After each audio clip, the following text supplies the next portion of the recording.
ఒప్పందం జరిగిన రోజు రాయలసీమ భద్రత కోసం సీమాంధ్ర పెద్దలందరూ కలిసి అప్పట్లోనే రాయలసీమకు అన్యాయం జరుగుతుందని భావించి అందరూ కలిసి ఒక నిర్ణయంతోనే శ్రీబాగ్ ఒప్పందం ఏర్పాటు చేశారు. అయితే వారు ఊహించినట్లుగానే రాయలసీమ ప్రాంతానికి 3 సార్లు విభజన జరిగింది. 53 ఒకసారి, 56 ఒకసారి, 2014 ఒకసారి. విభజన జరిగిన ప్రతిసారి కూడా మన దక్షిణ భారతదేశంలో సెంటర్లో ఉన్నటువంటి గుంటకల్ రైల్వే జోన్ను ఖండాలుగా విభజించి ఒకసారి హుబ్లీ, ఒకసారి సికింద్రాబాదు, ఇప్పుడు వచ్చేసి వైజాగ్లో రైల్వే జోన్ ఏర్పాటు చేశారు. కానీ గుంటకల్ను దక్షిణ భారతదేశంలోనే అత్యధిక ఆదాయాన్ని సమకూర్చే ఈ యొక్క డివిజన్ను ఈరోజు జోన్ చేయకోకుండా చాలా అన్యాయం చేయడం కూడా జరిగింది. మరి ఈరోజు చూస్తూ ఉంటే గత ప్రభుత్వంలో కర్నూలుకి న్యాయ రాజధానిని ఏర్పాటు చేస్తామని చెప్పేసి చెప్పడం జరిగింది. అందులో భాగంగా న్యాయ కళాశాలను నిర్మించడానికి అక్కడ శంకుస్థాపన చేయడం, కొంత నిధులు కూడా కేటాయించడం కూడా జరిగింది. అక్కడ కన్స్ట్రక్షన్ కూడా జరుగుతూ ఉంది. 100 ఎకరాలను జగన్నాథగుట్ట మీద కేటాయించడం కూడా జరిగింది. అదేవిధంగా హైకోర్టు కూడా అక్కడ 200 చిల్లర ఎకరాలను కూడా భూమిని కూడా కేటాయించడం జరిగింది. హెచ్ఆర్సీ అయితేనేమి, లోకాయుక్త అయితేనేమి అన్నీ కూడా అక్కడ పెట్టడం కూడా జరిగింది. అటువంటి దాన్ని ఈరోజు అభివృద్ధికి వికేంద్రీకరణలో భాగంగా గత ప్రభుత్వం ఏర్పాటు చేస్తే, అంతేకాకుండా కేంద్రము కొప్పర్తిలో ఏర్పాటు చేసినటువంటి టెక్నాలజీ సెంటర్ను కూడా ఈరోజు అమరావతికి తీసుకెళ్లే దుర్మార్గమైన చర్యను ఈరోజు ఈ ప్రభుత్వం చేస్తూ ఉందంటే చాలా బాధాకరం. అందులో అంతేకాకుండా కడపలో ఉన్నటువంటి గ్రామీణ బ్యాంకు సంబంధించి అనంత గ్రామీణ బ్యాంక్ అని చెప్పేసి ఒక మనకు సంబంధించి బ్యాంకులు ఉన్నది. ఇక్కడ రాయలసీమ ప్రాంతంలోనే ఎక్కువ బ్రాంచులు ఉన్నాయి. ఆ బ్యాంకుకు సంబంధించి శాశ్వత బిల్డింగ్ కడపలో ఉంది.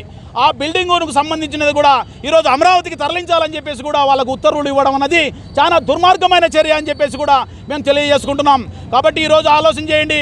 మీకు జగన్ గారి మీద కోపం ఉంటే, జగన్ ప్రభుత్వం మీద చేసినటువంటి ఏదైనా వేరే ఆలోచనలు ఉంటే వారి మీద కక్ష తీర్చుకోండి. కానీ రాయలసీమ ప్రాంతం మీద చంద్రబాబు నాయుడు గారు ఈ విధంగా చేయడం అన్నది చాలా బాధాకరం.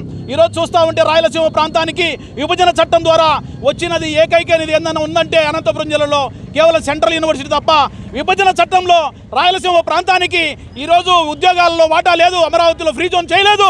ఈరోజు రాయలసీమకు అడుగున అన్యాయం చేస్తూ నీళ్ల వాటాలు లేవు, నీళ్ల కేటాయింపులు లేవు, జాతీయ నీట ప్రాజెక్టులు కట్టడం లేదు, ఈరోజు బ్రిడ్జ్ కమ్ బ్యారేజ్ కట్టాలని చెప్పేసి ఢిల్లీ వరకు ఉద్యమాలు చేసినా కూడా రాయలసీమ ప్రాంతానికి ఈరోజు న్యాయం చేయకపోగా ఈరోజు 650 టీఎంసీలు ఈరోజు సముద్ర పాలైనటువంటి కృష్ణా జలాలను కల్లారా చూస్తూ ఉండి కూడా ఈరోజు గోదావరి నీళ్లు తీసుకొస్తామంటున్నారు. పైనుంచి నీళ్లు పోయేదాన్ని ఇక్కడ ప్రాజెక్టులు కట్టి మా రాయలసీమ ప్రాంతానికి నీళ్లు ఇవ్వండి మహాప్రభు అని మేమందరం కూడా ఉద్యమాలు చేస్తుంటే రోడ్ల మీదకి వచ్చి ఇది ఈరోజు దుర్మార్గంగా గోదావరి నీళ్లను తీసుకొస్తామని చెప్పేసి 7 జిల్లాల అవతల ఉన్నటువంటి గోదావరి నీళ్లను తీసుకొస్తామని చెప్పి నమ్మబుచ్చే కార్యక్రమాలు ఈరోజు బలవంతంగా వాళ్ళ యొక్క ఛానళ్ల ద్వారా, వాళ్ళ యొక్క మీడియాల ద్వారా ఈరోజు రాయలసీమ ప్రజల యొక్క గొంతు కోస్తున్నారు. ముఖ్యంగా అనంతపురం జిల్లా వాళ్ళను. ఎందుకంటే రాయలసీమ ప్రాంతంలో ఉన్నటువంటి ఎడారి ప్రాంతంగా తయారవుతూ ఉంది ఈ యొక్క అనంతపురం జిల్లా. ఎందుకంటే ఈరోజు ప్రయోగాలు ఏంటివన్నా చేస్తున్నారంటే పనికి వాళ్ళ పథకాలన్నీ కూడా అనంతపురం జిల్లాలో చేస్తున్నారు సార్. ఒకప్పుడు ఈ రేణి గన్నులతో నాశనం చేశారు, అంతకుముందు మేఘమదనంతో రాయలసీమలో ప్రయోగం చేశారు. వీటన్నిటి వలన కూడా రాయలసీమకు నష్టం జరిగింది. కానీ రాయలసీమ ప్రాంతానికి ఒక నీటి ప్రాజెక్టును కట్టాలనే ఒక ఆలోచన చేసినటువంటి నాయకుడు ఎవడే కానీ ఇంతవరకు కూడా రాలేదన్నది చాలా బాధాకరం. ఉద్యమకారులందరూ కూడా మేము తెలియజేసుకుంటాం. మాకు రాజకీయాలకు అతీతంగా రాయలసీమ ప్రాంతానికి నీళ్లు కావాలి. రాయలసీమకు ఈరోజు హక్కుల దినోత్సవంగా మేము మా ఘోషను వినిపిస్తున్నాం. మాకు కావాల్సింది రాజకీయాలకు అతీతంగా అభివృద్ధి వికేంద్రీకరణ.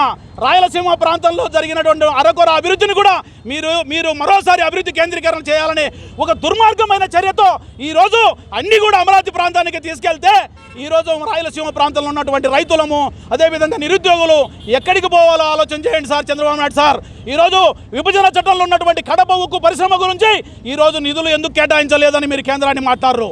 కేంద్రంలో కీలకంగా ఉన్నటువంటి మీరు ఈరోజు బ్రిడ్జ్ కమ్ బ్యారేజ్ ఎందుకు కట్టరు? తీగల వెంతన మాకు అవసరం లేదు. బ్రిడ్జ్ కమ్ బ్యారేజీతో ఈరోజు కేంద్ర నిధులతోనే వాళ్ళు నిర్మిస్తూ ఉంటే దాన్ని ఎందుకు నిర్మించలేదని చెప్పేసి సాక్షాత్తు తెలుగుదేశం ఎంపీ అయినటువంటి బైరెడ్డి శబరి గారే చంద్రబాబు నాయుడు గారి సమక్షంలో అడిగితే కూడా ఈ రోజుకి కూడా దాని మీద ఒక అడుగు కూడా ముందుకు వేయలేదంటే ఈ ప్రభుత్వం ఆలోచన చేయాలని చెప్పేసి సవినయంగా కోరుతున్నాం సార్. ఇది సంధికాలం కాబట్టి మేము సవినయంగానే ఈ రాష్ట్ర ప్రభుత్వాన్ని, ఎన్డీఏ ప్రభుత్వాన్ని కూడా కోరుతున్నాం. ఈరోజు చోద్యం చూస్తోంది బీజేపీ ప్రభుత్వం కేంద్రంలో. ఈరోజు మీకు మీ యొక్క రాచరికానికి ఈరోజు సామంతరాజులుగా ఉన్నటువంటి ప్రధాన పార్టీలను మీరు ఆసరాగా చేసుకొని రాయలసీమ ప్రాంతంలో ఉన్నటువంటి మమ్మలను గొంతుకొస్తున్నారన్న విషయాన్ని మోడీ గారు గుర్తించాలని చెప్పి కూడా మేము ఈరోజు సవినయంగా కోరుతున్నాం. రాబోయే కాలంలో ప్రత్యేక రాయలసీమ రాష్ట్ర డిమాండ్ కంపల్సరీగా ఈరోజు వస్తుంది. ఎందుకంటే మీరు చేసే అరాచకాలు రాయలసీమ ప్రాంతం మీదనే చేస్తున్నారు కాబట్టి మేము ఈరోజు తెలియజేసుకుంటున్నాం. జై రాయలసీమ.